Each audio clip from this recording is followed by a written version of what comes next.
Ma mère m'a laissé dans une gare pour plaisanter, ils ont ri et ont parié si je pouvais trouver le chemin du retour. Je ne suis jamais rentré.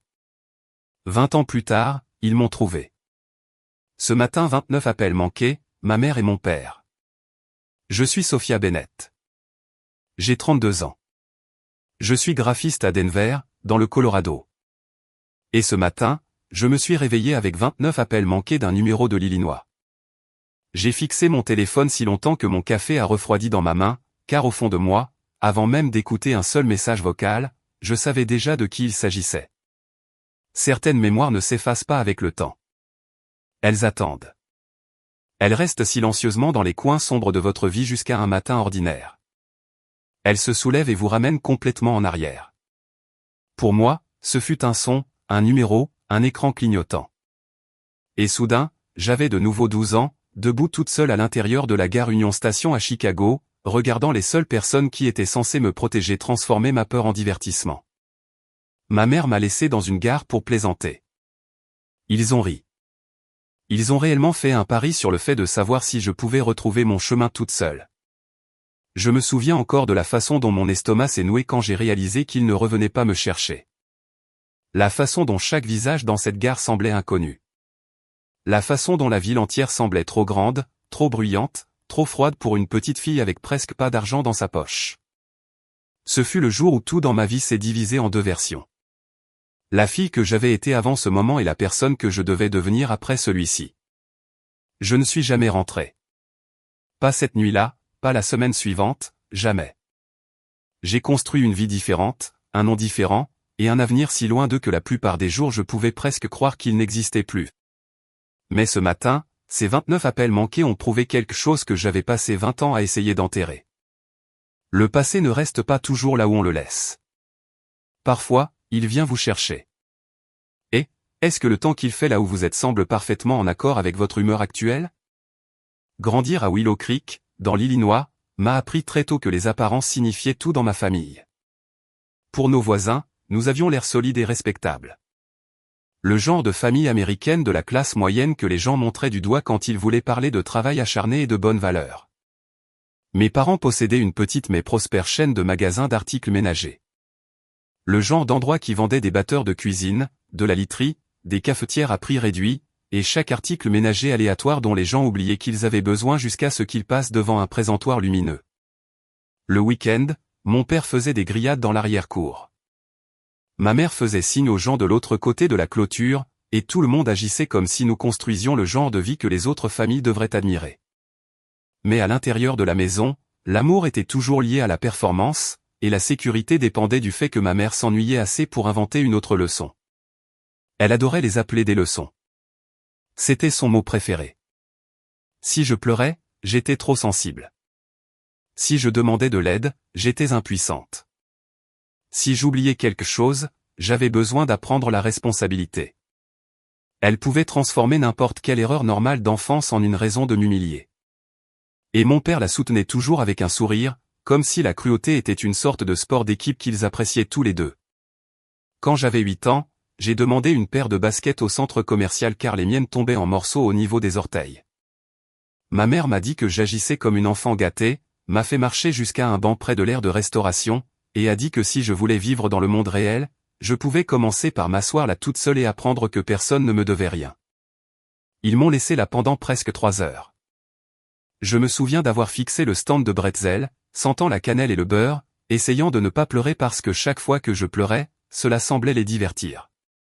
Quand ils sont finalement revenus, mon père a ri et a demandé à ma mère si elle lui devait $20 car il avait deviné que je serais encore assise au même endroit.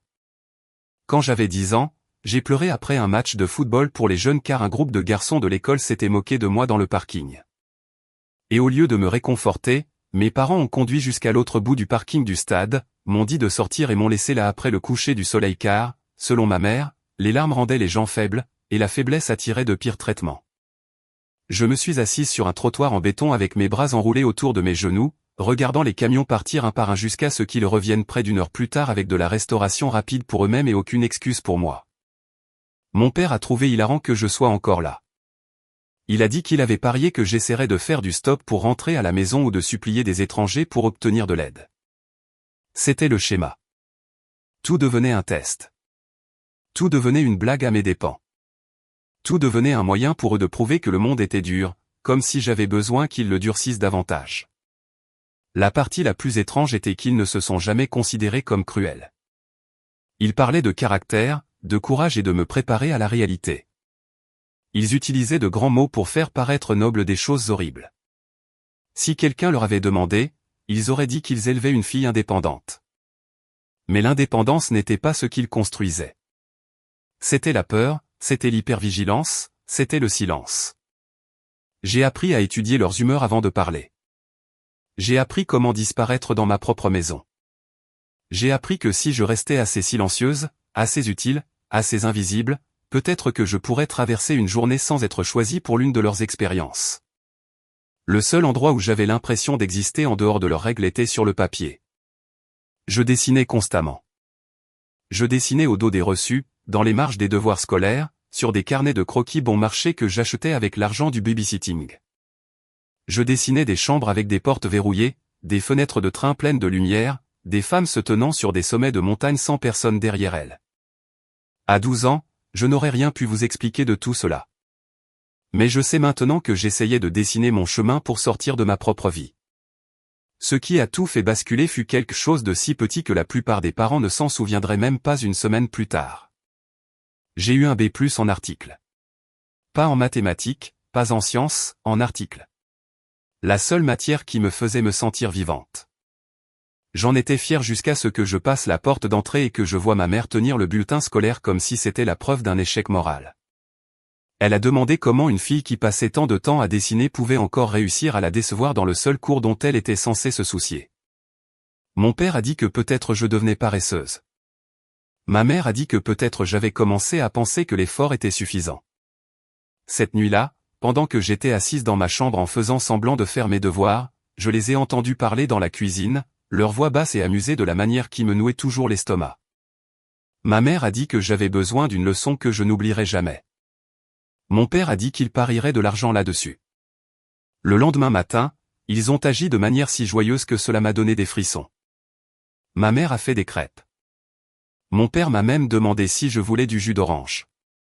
Ils m'ont dit que nous faisions une excursion d'une journée à Chicago, juste nous trois. Et pendant une seconde stupide et désespérée, j'ai pensé que peut-être ils essayaient de réinitialiser quelque chose. Peut-être qu'ils s'étaient calmés. Peut-être que la dispute sur le bulletin scolaire était terminée. Peut-être que c'était la chose la plus proche d'une excuse que ma famille pouvait offrir. J'aurais dû être plus lucide. Tout le trajet de Willow Creek à la ville m'a semblé étrange d'une manière que je ne pouvais pas totalement nommer à l'époque. Mon père gardait la radio forte et tambourinait sur le volant comme s'il était de très bonne humeur. Ma mère n'arrêtait pas de se retourner depuis le siège passager pour me poser des questions auxquelles elle savait déjà que je répondrais prudemment. Est-ce que je pensais être intelligente? Est-ce que je pensais que les filles intelligentes étaient prêtes pour le monde réel? Est-ce que je pensais que la vie se soucierait de savoir si j'avais peur? Chaque réponse que je donnais semblait les amuser. Chaque fois que j'essayais de rester silencieuse, ils insistaient davantage. Au moment où la ligne d'horizon est apparue, j'ai ressenti cette sensation familière dans mon corps, celle qui disait que quelque chose de mauvais arrivait, et qu'on ne me permettrait pas de m'y préparer. Nous nous sommes garés près de la gare Union Station vers midi. Je n'avais jamais rien vu d'aussi grand ni d'aussi bondé de près. La gare ressemblait à une ville entière compressée sous un seul toit. Des gens avec des valises à roulettes se dépêchaient dans toutes les directions. Des hommes d'affaires, des familles, des touristes, des étudiants, tous se déplaçaient comme s'ils étaient à leur place. Je suis resté près de mes parents car je ne savais pas où me tenir d'autre. À l'intérieur du hall principal, ma mère a pointé un énorme pilier près de l'entrée et m'a dit d'attendre juste là pendant qu'ils déplaçaient la voiture et prenaient le déjeuner. 15 minutes, a-t-elle dit. Peut-être 20. J'ai demandé si je pouvais aller avec eux, et mon père a ri si fort que les gens se sont retournés pour regarder. Il a dit que j'avais 12 ans, pas 2. Ma mère s'est penchée près de moi et m'a dit de ne pas l'embarrasser en public, alors j'ai hoché la tête et je suis resté près du pilier pendant qu'il s'éloignait. Je me souviens d'avoir regardé la grande horloge de la gare encore et encore. 15 minutes ont passé, puis 30, puis 45. Au début, je continuais à me dire que le stationnement était mauvais ou que la file d'attente pour la nourriture était longue ou qu'il s'était perdu. Au bout d'une heure, ma poitrine a commencé à me faire mal. Au bout d'une heure et demie, je pouvais sentir la panique monter si vite qu'elle faisait trembler mes mains. J'avais 9 $ dans ma poche. Pas de téléphone, pas d'adresse écrite, aucune idée de la façon dont les trains fonctionnaient. Je ne m'étais jamais senti aussi petite de ma vie. J'ai commencé à marcher à quelques mètres du pilier, puis à revenir précipitamment parce qu'il m'avait dit de ne pas bouger. Et même alors, une partie de moi était toujours terrifiée à l'idée de faire la mauvaise chose.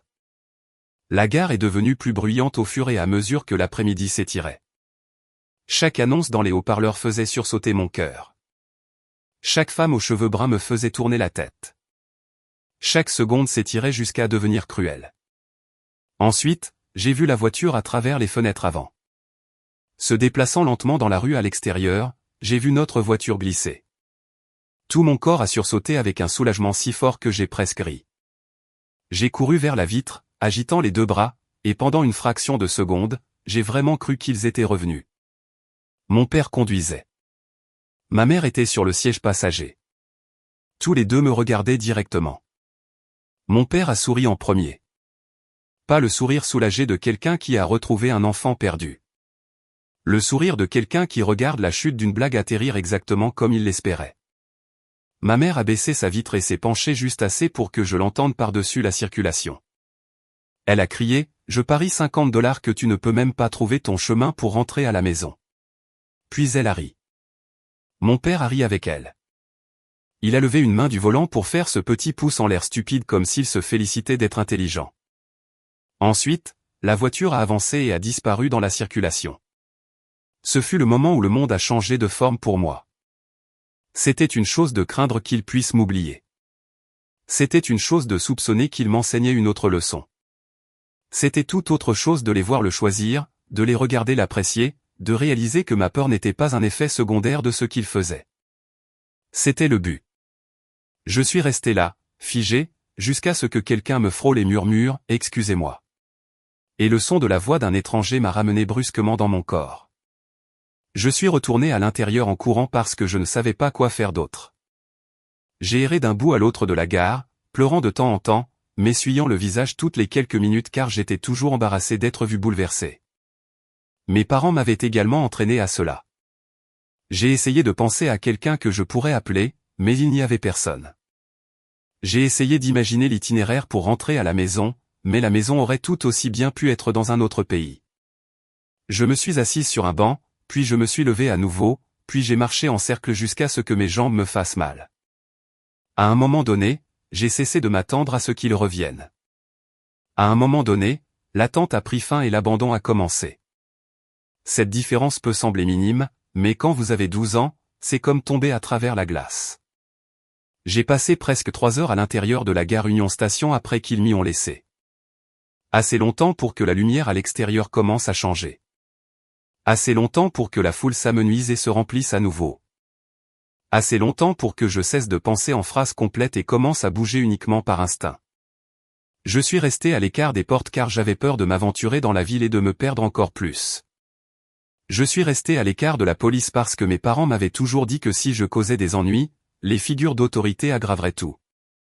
Je suis resté à l'écart des étrangers parce que les mêmes personnes qui m'avaient abandonné avaient passé des années à m'enseigner que demander de l'aide était une faiblesse. Avec le recul, je pense que ce fut l'une des parties les plus cruelles de ce qu'ils ont fait. Ils m'ont entraîné à ne faire confiance à personne, puis m'ont laissé dans un endroit où la confiance était la seule chose qui aurait pu me sauver rapidement. La personne qui m'a finalement remarqué était une employée de la gare nommée Maria. Elle avait dans les 50 ans, avec des yeux fatigués et le genre de voix calme qui vous donnait envie de dire la vérité même quand vous aviez peur. Elle m'avait apparemment vu passer plusieurs fois devant la même rangée de sièges et de distributeurs automatiques. Elle m'a arrêté près d'un couloir menant vers les bureaux administratifs et a demandé si j'étais perdu. J'ai menti immédiatement. J'ai dit que j'attendais mes parents. Elle a demandé depuis combien de temps j'attendais. J'ai dit que je ne savais pas. Elle a demandé si j'avais mangé. C'est la question qui m'a brisé. J'ai commencé à pleurer si fort que je pouvais à peine respirer. Toute la honte que j'avais ravalée depuis midi est ressortie en un seul élan laid. Je lui ai dit qu'ils m'avaient laissé. Je lui ai dit qu'ils étaient passés devant la gare en voiture et avaient ri. Je lui ai dit que ma mère avait parié de l'argent sur le fait que je puisse retrouver mon chemin pour rentrer à la maison. Maria n'a pas réagi de la manière dont mes parents l'auraient fait. Elle ne m'a pas dit de me calmer ni ne m'a accusé d'être dramatique. Elle s'est légèrement accroupie pour que son visage soit au même niveau que le mien et a dit très clairement, « Tu es en sécurité en ce moment et je vais t'aider. » La sécurité a été appelée en premier, puis la police des transports. Un agent a pris ma déposition pendant qu'un autre vérifiait les caméras de la gare couvrant l'entrée principale. Ils ont pu confirmer que je me tenais là depuis longtemps et qu'une voiture correspondant à ma description avait ralenti près du trottoir à l'extérieur avant de repartir. Cela a eu de l'importance plus tard. À ce moment-là, tout ce que je savais, c'était que les adultes autour de moi étaient soudainement devenus très sérieux. L'un des agents a demandé les noms de mes parents, l'adresse de notre domicile, le nom de notre magasin, tout ce dont je pouvais me souvenir. Un autre m'a apporté de l'eau et des biscuits parce que je n'avais pas mangé depuis le petit déjeuner. Quand ils ont finalement réussi à joindre mes parents par téléphone, je n'ai pu entendre que la moitié de la conversation. Mais je n'oublierai jamais l'expression sur le visage de l'agent. Elle est passée d'un professionnalisme prudent à une incrédulité ouverte en environ 10 secondes. Il a demandé s'ils étaient en route pour revenir à Chicago immédiatement. Puis il est resté silencieux pendant un long moment, a écouté et a dit « Non, madame. » Laisser une enfant de 12 ans dans une grande gare de transit n'est pas une leçon d'indépendance. C'est un abandon d'enfant. Tout mon corps est devenu froid quand j'ai entendu ces mots. Pas parce qu'ils semblaient trop durs, parce qu'ils étaient justes. En début de soirée, j'étais assise dans une petite salle d'entretien avec une assistante sociale pendant qu'un rapport était préparé. Elle a expliqué que parce que mes parents refusaient de revenir tout de suite et insistaient toujours sur le fait que c'était une décision parentale, je ne pouvais pas simplement être renvoyé à la maison, même s'ils changeaient d'avis par la suite. Il y aurait un placement d'urgence jusqu'à ce que le tribunal aux affaires familiales examine le dossier. Je ne comprenais pas la majeure partie du jargon juridique, mais je comprenais l'expression de son visage. Elle me croyait. Plus que cela, elle croyait que je n'étais pas en sécurité bien avant ce jour-là. J'étais terrifié quand ils m'ont dit que je passerais la nuit dans une famille d'accueil. J'avais grandi avec des histoires sur ce qui arrivait aux enfants qui étaient enlevés. Mais ensuite, j'ai rencontré Mark et Laura Bennett. Ils n'étaient pas glamour, et ils n'essayaient pas trop de paraître parfaits. Il était photographe avec des taches d'encre sur les doigts à force de manipuler des tirages. Elle était enseignante en école maternelle et sentait légèrement la lotion et le papier de classe. Leur maison était chaleureuse et encombrée d'une manière qui semblait vécue plutôt que chaotique. Il y avait une lampe allumée dans l'entrée, des photos de famille encadrées sur le mur, et un lit pour chien dans le coin, même si le chien lui-même dormait quelque part à l'arrière. Laura a demandé si je voulais des spaghettis ou de la soupe. Mark a demandé si je préférais que la lumière du couloir soit allumée ou éteinte quand j'irais me coucher. Personne n'a crié quand j'ai dit que je ne savais pas. Personne ne s'est moqué de moi parce que je pleurais à la table du dîner après avoir pris 2 bouchées et réalisé que j'étais trop épuisé pour faire semblant d'aller bien. Cette première nuit dans leur chambre d'amis, j'ai à peine dormi. Chaque portière de voiture à l'extérieur me faisait sursauter. Chaque grincement dans le couloir me faisait m'asseoir. Mais même à travers toute cette peur, une pensée continuait de tourner dans mon esprit. Une étrangère dans une gare m'avait montré plus de gentillesse en 5 minutes que ma propre mère ne m'en avait montré en des années. Je n'avais pas encore les mots pour cela. Je savais seulement que le monde semblait soudainement différent. Et une fois que vous voyez que d'autres personnes sont capables de vous protéger, il devient impossible de continuer à qualifier la cruauté de normale. Les jours qui ont suivi, j'ai eu l'impression de vivre dans la vie de quelqu'un d'autre. Je suis passé de la maison des Bennett à des réunions avec des assistantes sociales, puis à des évaluations psychologiques, puis à un bâtiment du tribunal aux affaires familiales en centre-ville où des adultes parlaient de mon avenir avec des voix prudentes. Comme s'il était à la fois fragile et d'une importance urgente. Mes parents se sont présentés avec un avocat et exactement la même attitude qu'ils avaient toujours eue à la maison. Calme, offensé, légèrement amusé que quiconque prenne cela si au sérieux. Ma mère portait un blazer bleu marine et des boucles d'oreilles en perles comme si avoir l'air respectable effacerait ce qu'elle avait fait. Mon père continuait de se pencher en arrière dans sa chaise avec les bras croisés, comme si tout cela était un inconvénient auquel il finirait par survivre. Ils n'ont pas nié m'avoir laissé à Union Station. C'était la partie incroyable. Ils l'ont admis. Ils ont juste insisté sur le fait que c'était contrôlé, éducatif, nécessaire. Ma mère a même dit qu'ils essayaient de forger la résilience. Mon père a dit que les enfants dans ce pays étaient devenus trop faibles et que quelqu'un devait leur apprendre comment fonctionnait le monde réel. Je me suis assise en face d'eux en écoutant cela et j'ai réalisé quelque chose qui m'a changé presque autant que la gare elle-même. Ils n'allaient jamais devenir le genre de parents qui comprenaient ce qu'ils avaient fait. S'ils avaient été capables de ce genre d'honnêteté, ils auraient fait demi-tour avec la voiture avant même d'atteindre l'autoroute. Le rapport du thérapeute mandaté par le tribunal a décrit un schéma de violence psychologique, d'humiliation, de négligence et de mise en danger croissante. Ces mots n'étaient pas les miens, mais les entendre à voix haute a fait l'effet de l'oxygène entrant dans une pièce verrouillée. Pendant des années, j'avais pensé que mon enfance était en quelque sorte de ma faute parce que c'était plus facile que de croire que les personnes responsables de moi choisissaient de faire du mal délibérément. Le rapport l'a rendu évident. Ce n'était pas un malentendu. Ce n'était pas un style parental strict. C'était de la maltraitance habillée dans un langage de classe moyenne. Quand le juge a finalement demandé si je voulais retourner à la maison pendant que le tribunal surveillait la famille, j'ai dit non si rapidement que la réponse a semblé me choquer moi-même. Ma mère m'a dévisagé comme si je l'avais giflé. Mon père a marmonné quelque chose dans sa barbe à propos de l'ingratitude. Le juge n'a pas bronché.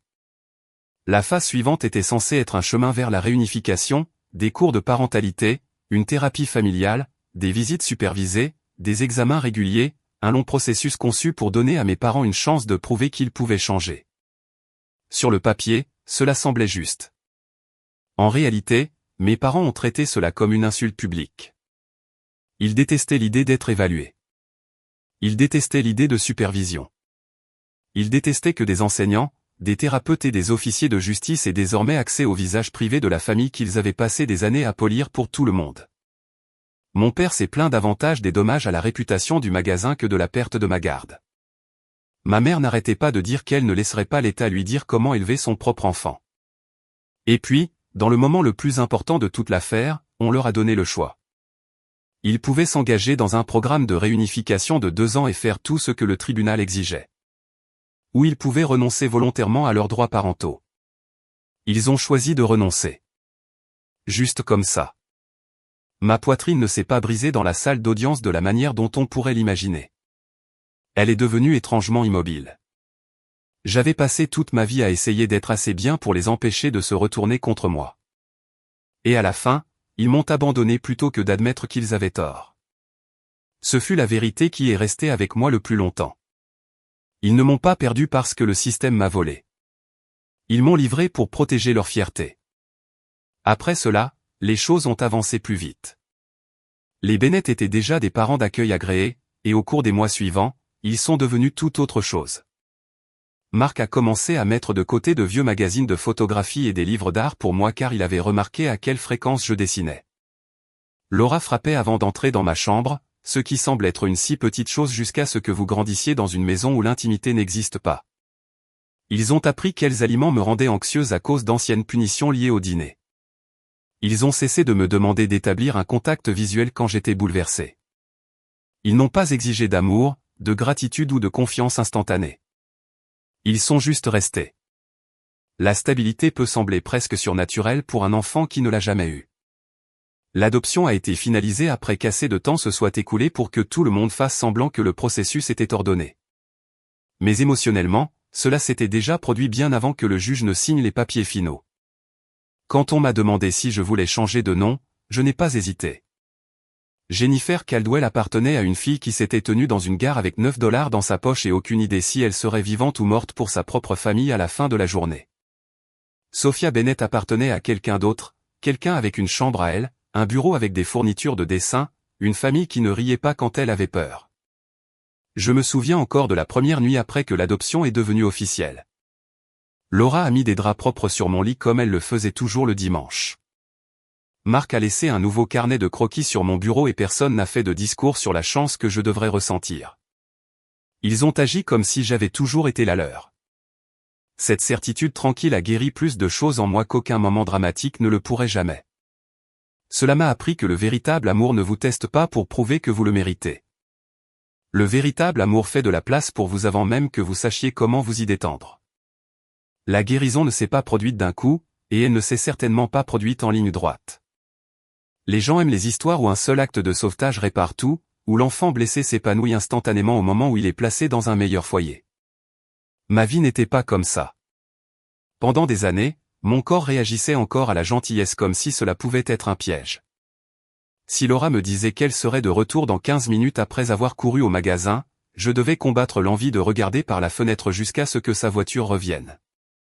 Si Marc était en retard pour venir me chercher après un événement scolaire parce que la circulation était mauvaise, je pouvais sentir la panique monter si vite qu'elle engourdissait mes mains. Je détestais attendre dans les lieux publics. Je détestais qu'on me dise de rester sur place. Je détestais la phrase « je reviens tout de suite ». La thérapie a aidé, mais c'était un travail lent. Le genre qui vous force à dire de vilaines vérités à voix haute jusqu'à ce que votre système nerveux commence lentement à croire ce que votre esprit veut qu'il sache. J'ai appris les mots traumatisme, violence psychologique et hypervigilance.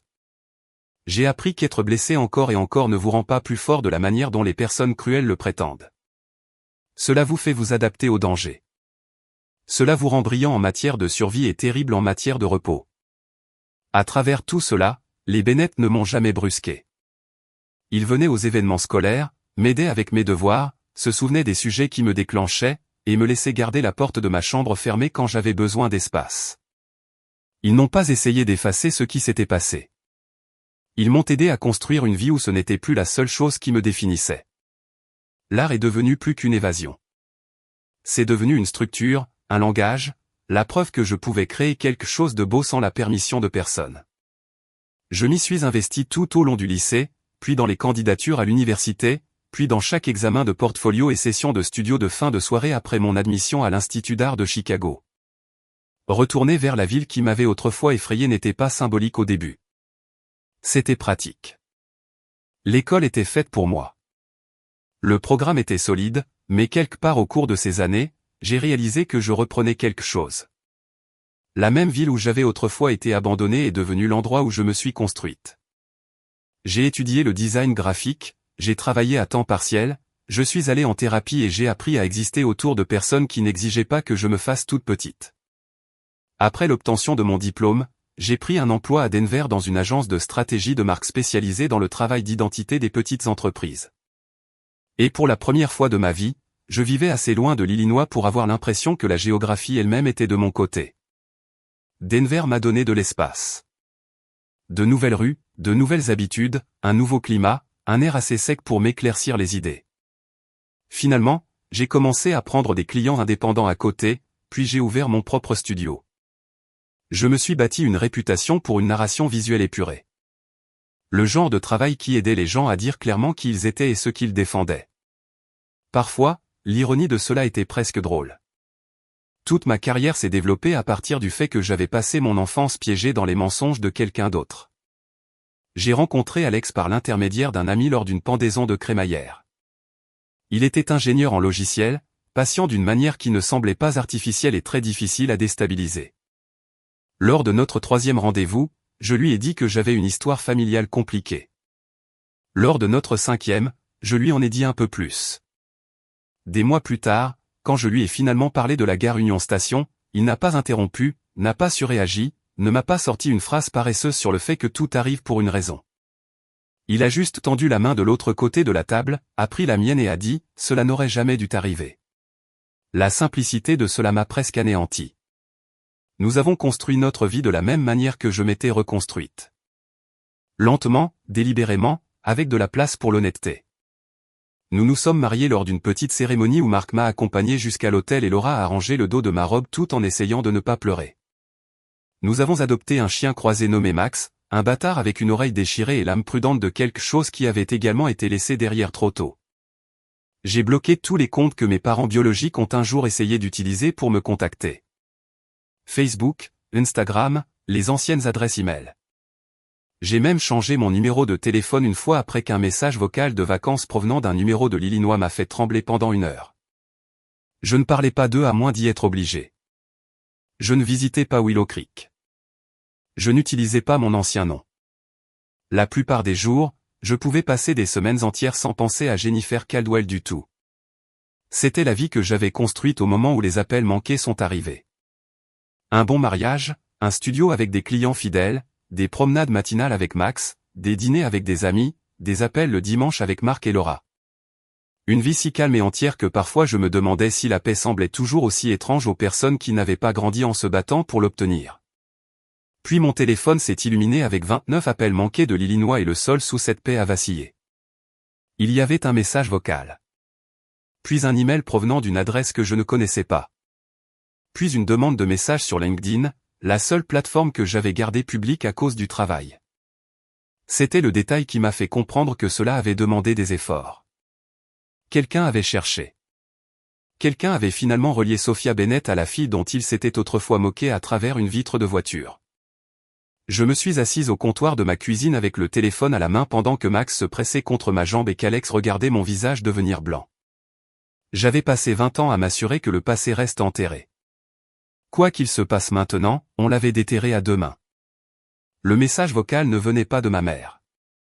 Il venait de ma petite sœur, Anna. Je n'avais pas entendu sa voix depuis qu'elle était une petite fille me suivant dans le couloir avec des chaussettes dépareillées, trop jeune pour comprendre pourquoi l'air dans notre maison semblait toujours chargé. Sa voix semblait plus âgée, plus rude, comme le font les voix quand la vie a pesé lourdement sur elle. Elle a dit que notre mère avait un cancer à un stade avancé. Elle a dit que notre père avait subi un léger accident vasculaire cérébral 6 mois plus tôt. Elle a dit que les magasins avaient disparu, pas en difficulté, disparu. Un par un, fermés ou vendus à perte après que l'histoire familiale que je croyais enterrée dans les dossiers judiciaires a refait surface de la pire manière possible pour eux. Un parent avait publié un message sur l'incident de la gare dans un groupe Facebook local après que ma mère, dans un acte d'hypocrisie stupéfiant, a laissé un commentaire sur la publication parentale de quelqu'un d'autre sur la façon dont les enfants d'aujourd'hui avaient besoin d'une discipline plus stricte. Ce seul commentaire a ouvert la porte. D'anciens voisins ont commencé à parler. Une greffière à la retraite, qui aurait probablement dû se mêler de ses affaires mais ne l'a pas fait, a laissé entendre que les rumeurs étaient vraies.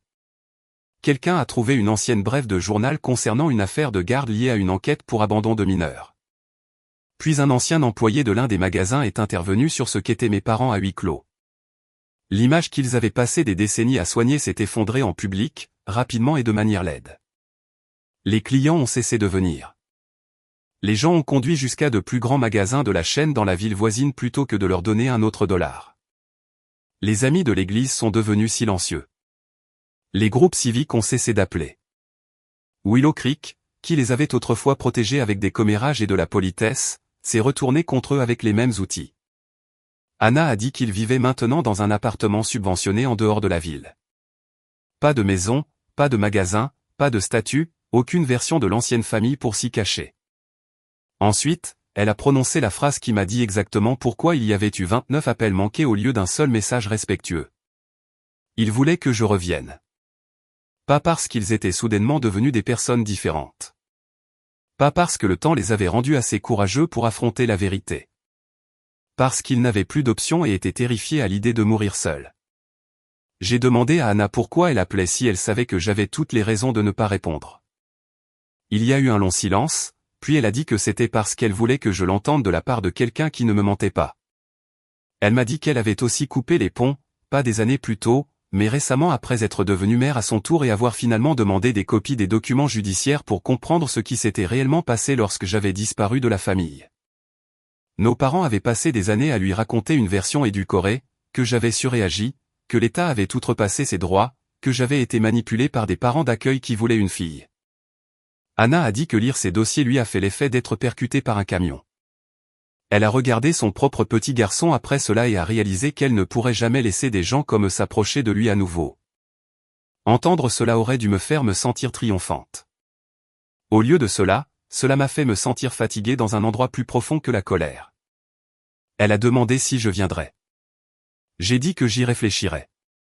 Alex m'a dit que je ne leur devais rien. Laura m'a dit que quel que soit mon choix, cela devait être pour ma paix, pas pour leur confort. Marc a dit très doucement que certaines personnes ne cherchent le pont qu'après avoir incendié la maison. Je suis resté avec tout cela toute la nuit. Au matin, je savais une chose clairement. Je n'y retournais pas pour les sauver. J'y retournais pour y mettre fin avec ma propre voix. J'ai pris l'avion pour Chicago 2 jours plus tard et j'ai conduit le reste du trajet jusqu'à l'hôpital où ma mère recevait un traitement. La chambre sentait le désinfectant et la peur rance. Mon père avait l'air plus vieux que je ne l'avais imaginé, plus petit aussi, comme si la maladie et la disgrâce l'avaient finalement dépouillé jusqu'à l'homme ordinaire sous la performance. Ma mère avait toujours ce visage instinctivement arrangé, même à moitié malade. Comme si la dignité était quelque chose qu'elle pouvait appliquer comme du rouge à lèvres. Pour une seconde, personne n'a parlé. Puis ma mère a commencé à pleurer avant même que je ne sois assise. Pas des pleurs silencieux non plus. Le genre de pleurs conçus pour attirer l'attention. Elle a prononcé mon nom, mon ancien. Je l'ai corrigé une fois et une seule fois. Sophia.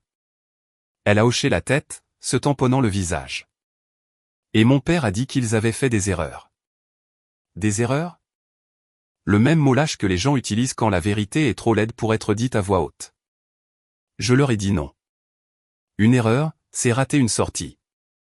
Une erreur, c'est oublier du lait au magasin. Ce qu'ils ont fait était délibéré. Ils ont laissé une fille de 12 ans dans une gare dans une ville qu'elle ne connaissait pas, on rit pendant qu'elle paniquait, puis ont passé 20 ans à mentir à ce sujet pour se protéger.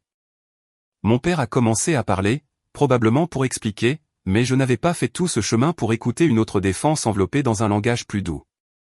Je leur ai dit qu'ils avaient transformé ma peur en un jeu. Et la raison pour laquelle ils étaient assis là maintenant sans entreprise, sans respect, et sans aucune de leurs deux filles à leur côté était que les jeux se terminent. Les gens découvrent la vérité. Les enfants grandissent. La vérité vous rattrape même dans les petites villes qui pensent que le silence peut tout enterrer. Ma mère a demandé si je pouvais leur pardonner. Je lui ai dit que le pardon n'était pas une dette que je devais à des gens qui ne venaient me chercher que lorsque leur vie s'effondrait. J'ai prononcé la phrase que je portais sous une forme ou une autre depuis que j'avais 12 ans. Vous avez parié sur le fait que je puisse retrouver mon chemin pour rentrer à la maison. Je l'ai fait. C'est juste que je ne suis pas retourné à la vôtre. Ils ont tous les deux pleuré à ce moment-là, mais pour une fois, leurs larmes ne m'ont pas touché. Je n'ai pas été cruel. Je n'ai pas crié. Je ne les ai pas insultés. Ce fut la partie qui m'a le plus surprise. La vengeance, quand elle est finalement arrivée, n'était pas bruyante. Elle était froide, claire, exacte. Je leur ai dit que je ne paierais pas les factures, que je ne gérerais pas les soins et que je ne rétablirais pas le contact.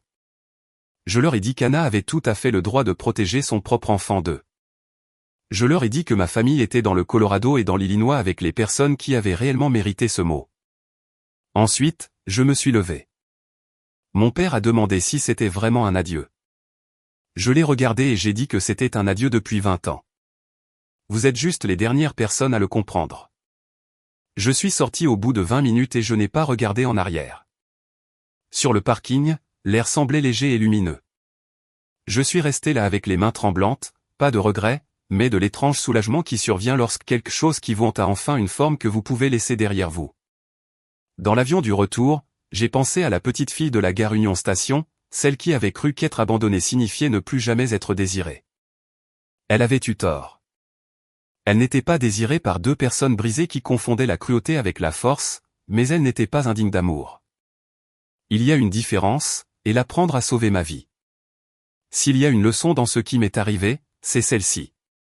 La maltraitance ne devient pas de la discipline juste parce qu'un parent utilise des mots plus propres pour la désigner. L'humiliation ne forge pas le caractère. La peur ne rend pas les enfants plus forts. Elle les fait seulement vieillir avant l'heure. Et s'éloigner des personnes qui vous blessent, même si elles partagent votre sang, n'est pas de l'amertume. Parfois, c'est la chose la plus saine que vous ferez jamais. Je n'ai pas quitté cet hôpital en me sentant coupable. Je suis parti en me sentant éduqué par ma propre survie. La famille dans laquelle vous naissez peut façonner vos blessures, mais elle n'a pas le droit de définir votre avenir. Le véritable amour ne rit pas quand vous avez peur. La vraie famille ne teste pas si vous pouvez survivre sans elle. La véritable guérison commence au moment où vous cessez d'appeler la cruauté une leçon et commencez à l'appeler ce qu'elle était. Et une fois que vous faites cela, vous pouvez construire une vie si honnête, si stable et si pleine de paix que même les personnes qui vous ont brisé ne peuvent pas vous la reprendre.